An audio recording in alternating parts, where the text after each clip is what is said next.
life. Man that's known for what he stands for. An advocate of the masses, you call him sometimes, and a very courageous leader, very bold, a man who will do everything within his power to prosecute his conviction with great courage, especially when he believes in a cause. He doesn't care whose odds it comes. He will go all the way.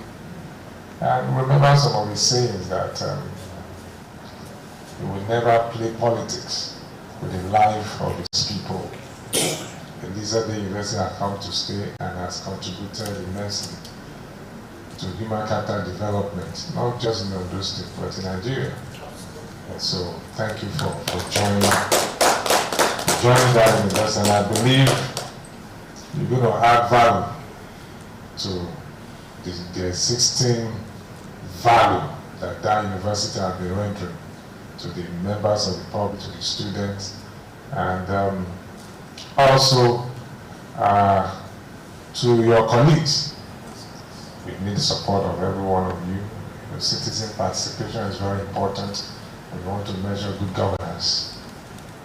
You can't just fold your hands. The reason why you are here as well, so that we can interact, we can relate and cooperate, collaborate to ensure that we give the best to our people. Governor Aiyedatiwa, who applauded the university for its strides at advancing the education sector, assured the people of government support. Wahab Bankole, Osrc News.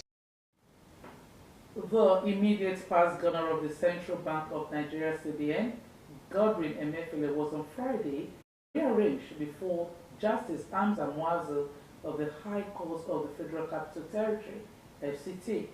The FCC had earlier brought an amended 20-count charge against Emefiele. The charge, which was formerly 6 counts, has now been increased to 20 counts. The amended charge borders on criminal breach of trust, forgery, conspiracy to commit forgery, procurement fraud, and conspiracy to commit felony. The court, however, specified that Emefiele must stay within the country, adhering to the bill terms that restrict his movements to the Federal Capital Territory. The court subsequently ordered the former CBN governor to continue to enjoy his bail as granted by the court. Shortly after taking his plea, trial judge Hamza Muazu adjourned the case till February 12 and 13, 2024 for the commencement of trial. The National State Police Command says it has arrested 38 protesters in Lafia for alleged public disturbance over the recent Supreme Court judgment which upheld the election of Governor Abdullahi Sule of the state. The suspects were charged before the Chief Magistrate Court 3, Lafia, and remanded at the Lafia Custodial Center. The Chief Magistrate, Mohammed Abdullah Anze, reserved ruling on their bail application till Monday.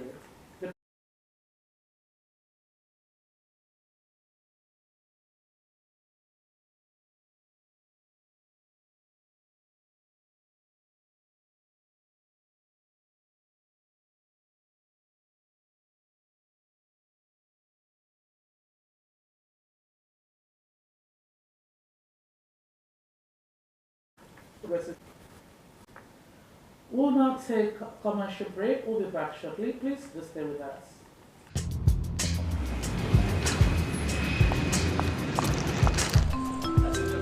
Your flight will be ready shortly now. Thank you. Breakfast in Paris.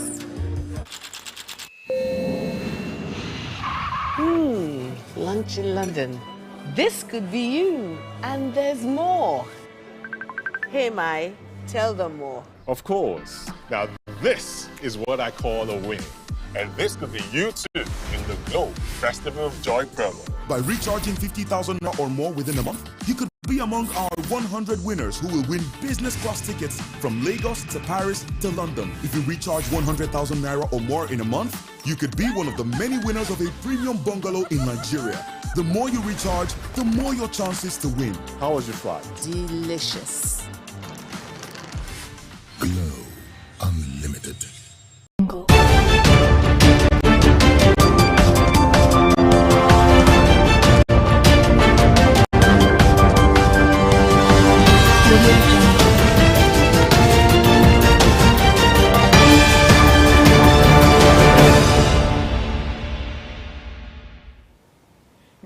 for rejoining us. You can watch us live on our website, www.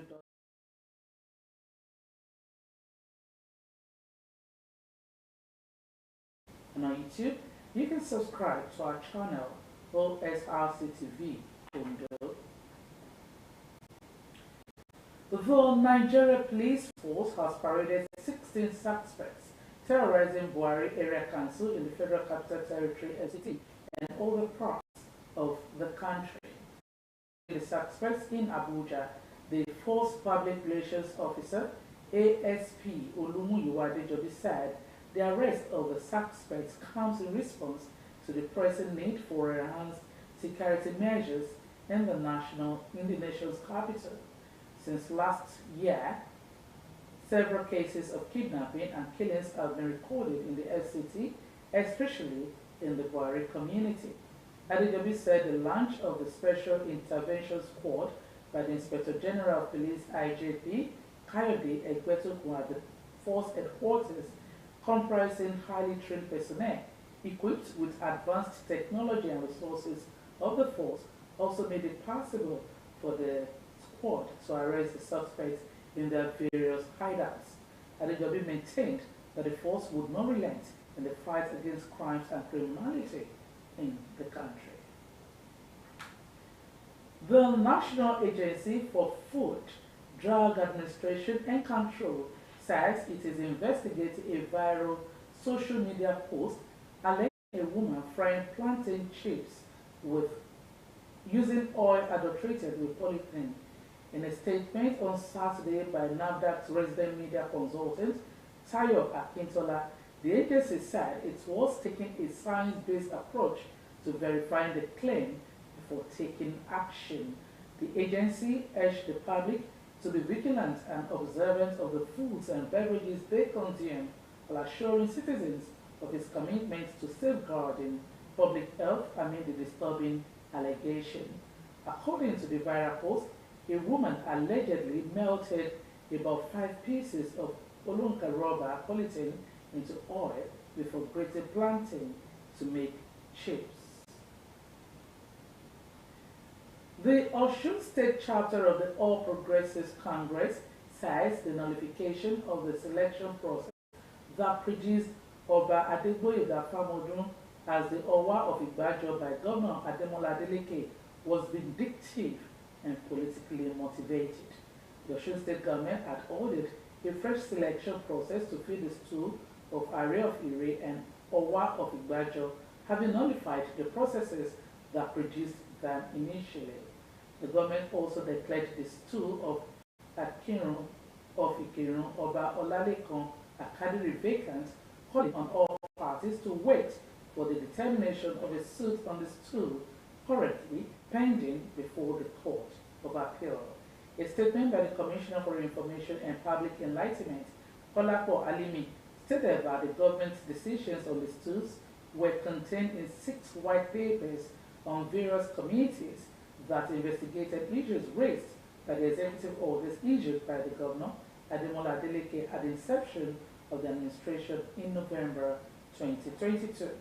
Adeleke had specifically directed traditional authorities to vacate palace and ordered investigations into the processes that produced them as monarchs.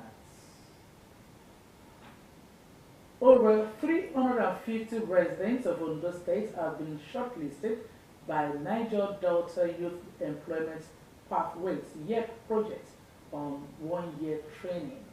The YEP program, which is being implemented by a non-governmental organization, Foundation for Partnership Initiatives in the Niger Delta, was geared towards stabilizing the young ones, including persons with disabilities.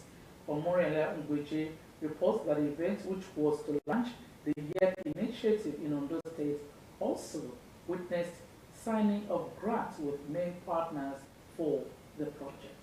Report. Unemployment has eaten deep into the Nigerian cloak, especially the teeming youths that constitute about 65% of the nation's population, hence the need for urgent action to address the situation. Niger Delta Youth Employment Pathways, which was established in 2018 to develop models of youth training in all the 9 states of Niger Delta, midwifed the Ondo State scheme in Akure, the Ondo State capital. To this end, 355 youths, including women and persons living with disability, are the initial beneficiaries of the project, aside major partners that will handle the training exercise. In collaboration with the government, we are successfully launching the YEP project here in Akure today.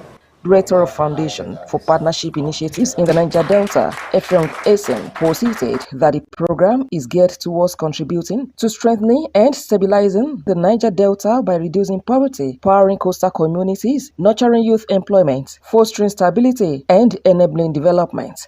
According to Dr. Esen, PIND-YEP project in Ondo State will work through identified sectors to include agriculture, information communication technology, building construction, as well as trade and services, where solar panel and inverter installation, among other skills, would be prioritized. The target groups for this training are unemployed and underemployed youths, semi-skilled workers looking to upskill in the selected sectors and trades, especially school leavers between the ages of 16 and 30 years, people in rural communities, women and persons with disabilities, women and who live in Ondo State.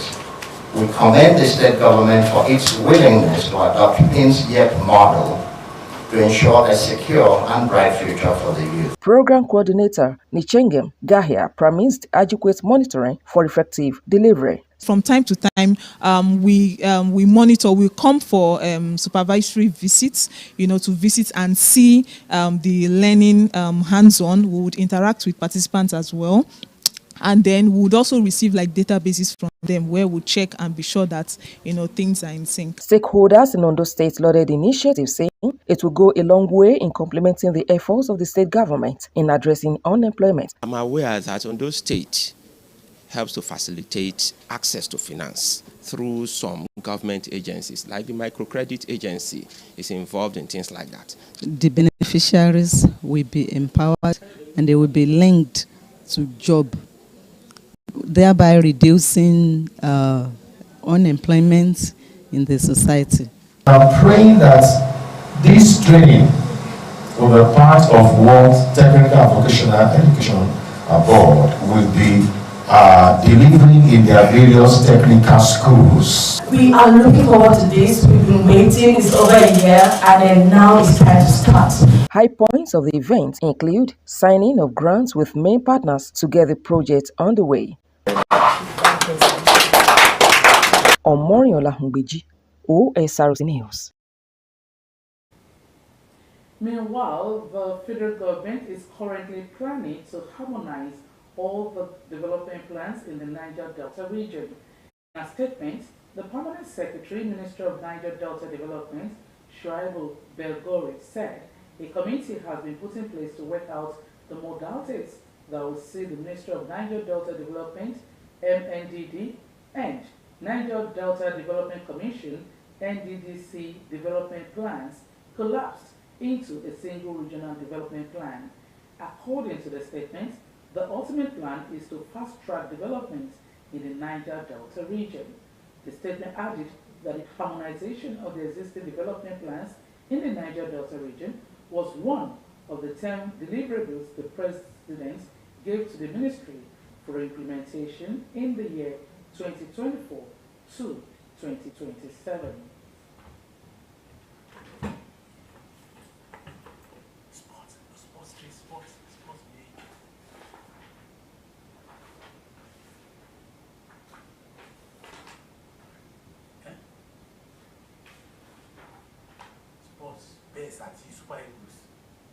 Okay, super.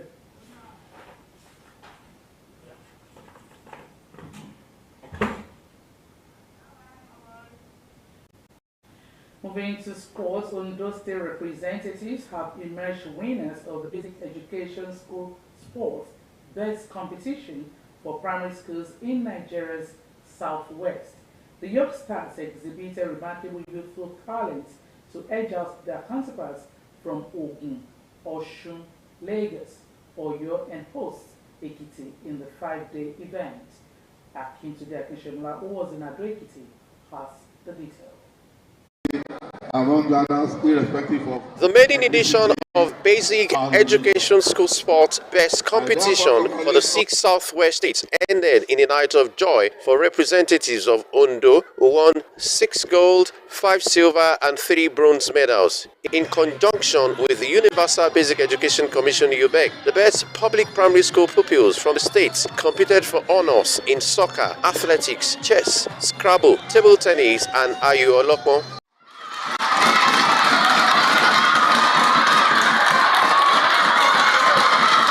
Ekiti State Governor Abiodun Oyebanji, who commended the young lads for displaying raw talent, noted the sports is important in expressing their all-round personality. Represented by the chairman of the State Universal Basic Education Board, Professor Femi Akinwumi, he explained the importance of the competition for future successes and to keep the children's body healthy.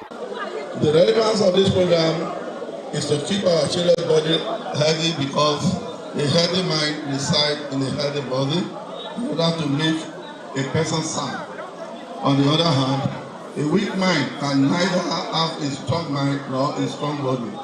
So sport is an important factor in the basic education curriculum. Ekiti Super Permanent Secretary Dr. Afolabi Adebiyi, who represented the chairman of the board, urged parents to always release their wards to participate in sport for their overall well-being. I'm sure that the program has enormous measure increase the physical and mental ability of these pupils.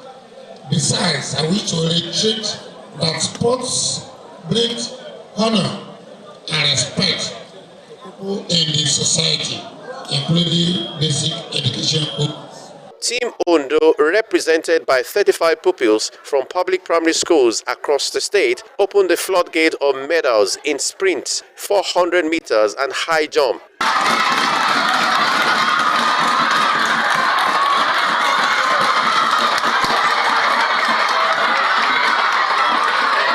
The youngsters consolidated with more laurels in chess, Scrabble, table tennis, and 4x100 meters.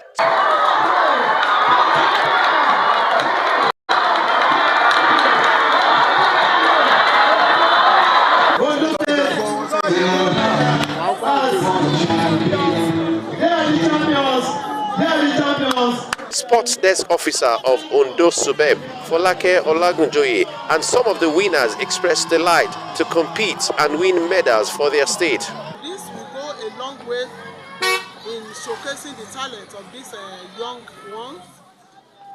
Sport at the grassroots is where these children will showcase their talents. So many of them have that talent, and if they don't have the opportunity of showcasing it, the talent will just die with them. So they have the opportunity, the government gave them the opportunity to showcase their talent. Chess player. I enjoy my stay here too. I hate where I play. And when I go to Abuja, I want to win the gold medal to become the national champion. One day I want to represent. The victorious Ondo State team were followed on the medal table by Ogun, who finished second with 5 gold, 4 silver, and 6 bronze. Osun State added soccer gold on the final day to place third with 4 gold, 3 silver, and 4 bronze medals. Akintunde Akinshemola for Osrc News. Still on sports, reactions have continued to trade a lackluster 1-1 draw in Super Eagles' opening match against Equatorial Guinea last Sunday in continuation of their journey in the 2023 Africa Cup of Nations in Ivory Coast.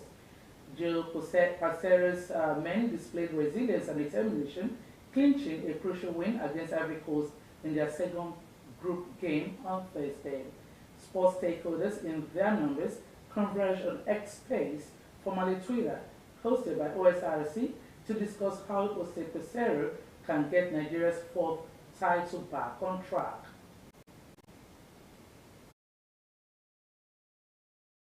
I heard the fact that people say the cost of living there, and Nigerian journalists are complaining about the dollar rate to the naira rate, or the Nigeria dollar, Nigerian naira compared to the Ivorian money. How are you guys coping over there? Yeah, it's just like the players and the coaches. We have arrived. So once you have arrived there, you have to find a way to cope. I tell you, 5 years ago, I was in Cameroon. Okay, I think 6 years now. Yes, the game between Nigeria and Cameroon, World Cup qualifiers 2017, September. I took 50,000 naira from Nigeria. I spent 2 nights in Cameroon, and of course I ate, I took transportation, including my transportation, and I still had change when I was coming back to Nigeria, and I went to flow by road. So, but now 50,000 naira, we just get with 25,000 safers. Back in the day, the likes of Equatorial Guinea should not be any match for Nigeria, and we had like 19 shots. I mean, we could not score that odd goal that should give us that victory. So it was looking all over like Jose Pesero again. Even though we all wanted him to play 4-3-3 as against the 4-2-4 that he has been playing. But there was this light, like I wrote on Facebook, that any team that creates chances has hope. Any team at all, if you can create chances, has hope. If you don't create chances, that means you are not in the game. You are not going to be scoring any goals.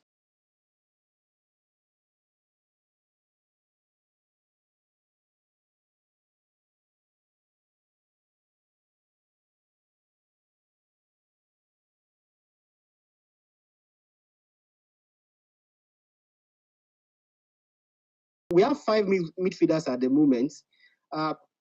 Alassane Yusuf, who was out of yesterday's game, Alex Iwobi, Joe Aribo, Frank Onyeka, and Raphael Onyedika. So I don't really see any much who will do a lot of different things. The only man that will have done something different was the man we didn't bring, Wilfred Ndidi, who will have been a combative midfielder. Imagine if we had him, we would have been able to at least set another midfielder, maybe Iwobi, maybe Aribo free. So, but if we don't have our combative defensive midfielder, well, we will have to find a way to ensure that we block our midfield. And for many of us who might not know, Frank Onyeka, who plays at Brentford, who partnered Iwobi in the midfield yesterday, Frank Onyeka has said it over and over again, even at Brentford. He prefers to play as a number 8, but he can also play as a number 4. So he will sit as a number 4 or a number 6, as the case may be, but he prefers to play as a number 8. So it is just the players, and Iwobi particularly, doing what they have to do for the team. And I'm very sure if we wanted to push them up front, give him more advanced role, Iwobi particularly, I am very sure that they will deliver. Let the coach, let him work on his tactical awareness. Or else, by the time we face teams that are compact like Senegal, Morocco, even South Africa like Abiodun mentioned, they might not have one of the players, the lads that we have. Nigeria is not one of those teams that's blessed with technical lads. We just have workaholics. Someone mentioned Iwobi. Iwobi is looking more like a Gallagher of Chelsea. He's a workaholic. He can do all of the running and all of those things. But Nigeria would round off their Group A matches when they face Guinea-Bissau on Monday. And with that sports story, we've concluded Osrc News at 7. But before we go, here's another look at one of the top stories. Ondo State Governor Ayedatiwa has expressed the readiness to partner relevant stakeholders for development of the state. And that's the news. Thanks for watching.